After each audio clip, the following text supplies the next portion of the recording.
राशिद भाई, पहले आपसे एक तो 30% जुर्माना हारिस रऊफ पर भी, 30% जुर्माना सूर्य कुमार यादव पर भी।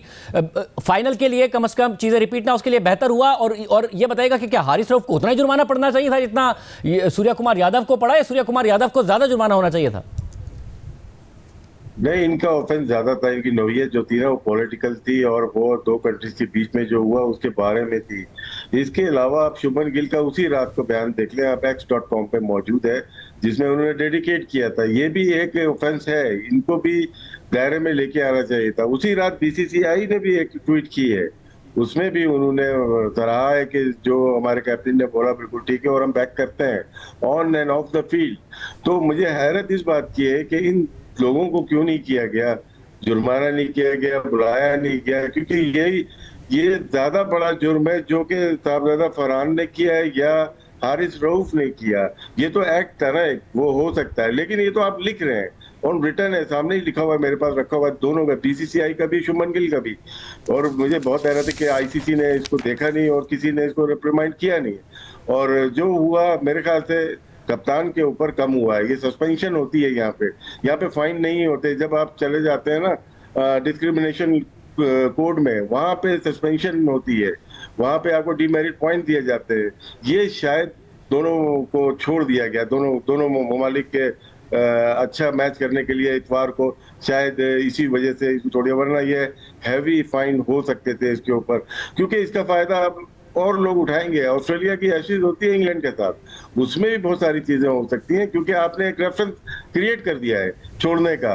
तो शायद सूर्य कुमार यादव बच के निकल गए यहाँ से। सिकू भाई, आप कहिएगा। देखिए, मैं हमेशा कहता हूं आईसीसी का मतलब है इंडियन क्रिकेट कंट्रोल। तो उन्होंने अपने लड़के को बचा लिया। ये रेफरी को ये देखना चाहिए था कि जब भी कोई ऐसी वारदात होती है कि शुरू किसने किया, इब्तिदा किसने की।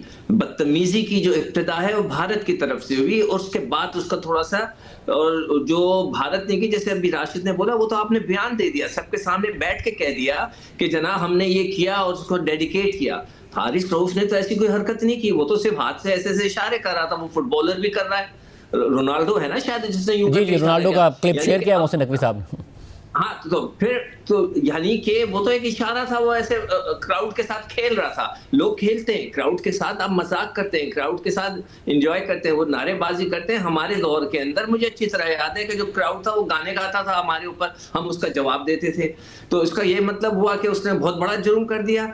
तो जो राशिद कह रहा है कि बिल्कुल सही किया है कि ये इब्तिदा की है उसने, जुर्म की इब्तिदा की है कुमार ने, और उसको ज्यादा बड़ी सजा मिलनी थी। उसको एक आधे मैच का सस्पेंशन होना चाहिए था, चाहे वो फाइनल के बाद आप कर देते, उसको देते, मगर आपने नहीं किया। उस रऊफ ने इतना बड़ा काम नहीं किया। वो तो अगर कैमरा उसको पकड़ता नहीं तो किसी को पता नहीं चलता, मुंह से तो उसने बोला नहीं, उसने तो ऐसे इशारा किया। यानी कि अब ये बात साबित हो गई है कि जो भारत है, हिंदुस्तान है, उसको उसने एक्सेप्ट कर लिया है कि 6-0 जो है उसका एक चिड़ बन गई है। और उसने ये बात साबित कर दी है इस बात को रिएक्ट करके कि उनके 6 जहाज गिरे थे, जो वो कह रहे थे नहीं गिरे नहीं गिरे। तो अब ये बात साबित हो गई है और उन्होंने इसको अपनी चिड़ बना ली है। अगली दफा क्या मैं 6-0 लिख के बैठ जाऊं स्क्रीन के सामने, टी शर्ट पहनूं, मेरी मर्जी है, तो इसका क्या मतलब हुआ कि मुझ पे फाइन कर देंगे आप? ऐसा नहीं होता। मैं समझता हूं कि ये उन्होंने गलत किया है, और उनका जो कप्तान है उसको बड़ी सजा मिलनी चाहिए थी, इसलिए कि फसाद उसने शुरू किया है। जो फसाद शुरू करता है उसको सजा ज्यादा पड़नी चाहिए, जो रिटेलिएट कर रहा है, अपने दिफा में रिटेलिएट कर रहा है, उसको कम मिलनी चाहिए। अहमद, आप बताएगा, आपने तो जाहिर है क्योंकि हालिया सालों में क्रिकेट खेली है, तो आप जानते हैं कि कितना कोड ऑफ कंडक्ट स्ट्रिक्ट होता है, क्या इंस्ट्रक्शंस होती हैं प्लेयर्स को, कितनी होना, ये जो सजा है 30% आपके ख्याल में ये फेयर है? नहीं, I agree with both the gentleman here.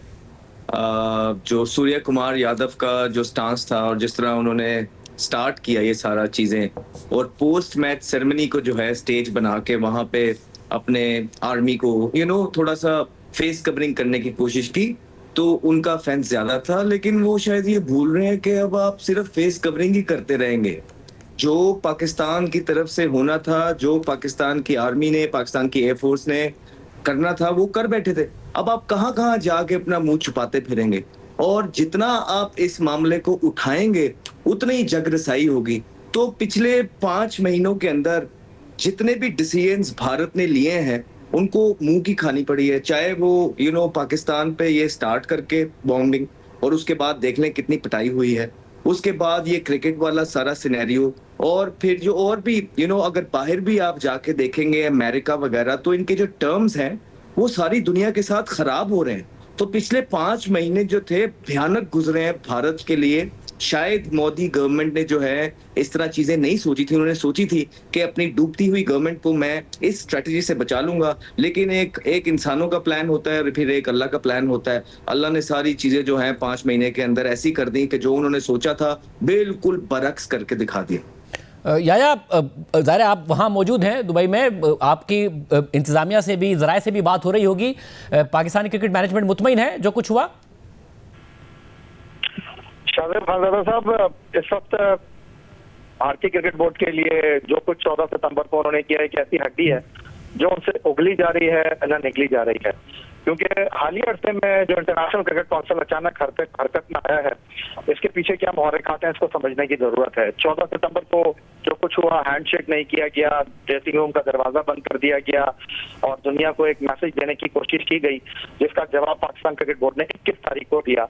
और जो हारिस रऊफ का एक्शन था और उसके बाद जो एग्रेशन पाकिस्तान टीम का ग्राउंड में नजर आया, शायद भारत की टीम को इस बात का अंदाजा नहीं था कि फाइनल में उनका पाकिस्तान से मुकाबला होगा। लेकिन अब भारतीय कैंप में खलबली सी मची हुई है, वो बहुत ज्यादा घबराए हुए हैं, खासतौर पर शाहीन शाह अफरीदी और हारिस रऊफ की बॉलिंग को लेकर। अगरचे मेरा ये कहना शायद बहुत सारे लोगों को हजम ना हो, उनको ये हैरानकुन लगे कि यार जो भारत की बैटिंग लाइनअप है वो पाकिस्तान की टीम से डर रही है। तो इसका खुलासा आपको 28 तारीख को हो जाएगा, जब भारत की टीम प्लान कर रही है कि पाकिस्तान के खिलाफ बाद में बैटिंग नहीं करना, क्योंकि उनके लिए अब $1 मिलियन क्वेश्चन ये होगा कि वो 2 मैच तो जीते हैं, लेकिन 28 तारीख को अगर पाकिस्तान टीम ने 2017 की तारीख को दोहराया तो फिर भारत के लिए एक बहुत ही अजीबोगरीब सी सिचुएशन होगी, एक कोहराम बन जाएगा।